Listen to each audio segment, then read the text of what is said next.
Narito na nga ang ating latest update tungkol mismo kay Donnie Pangilinan at Bel Mariano.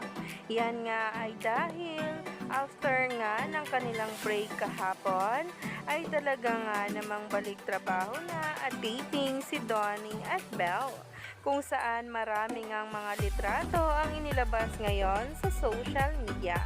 Kaya naman, sabay-sabay nating tingnan at alamin ang nasabing post.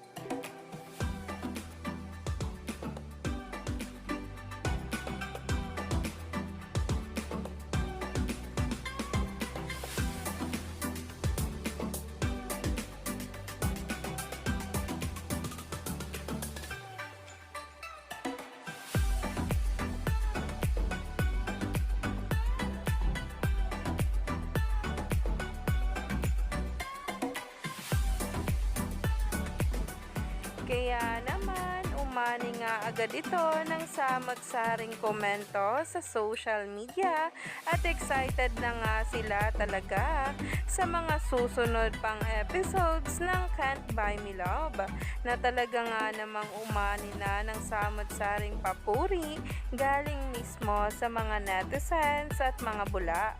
Huwag na nga talagang magpahuli pa.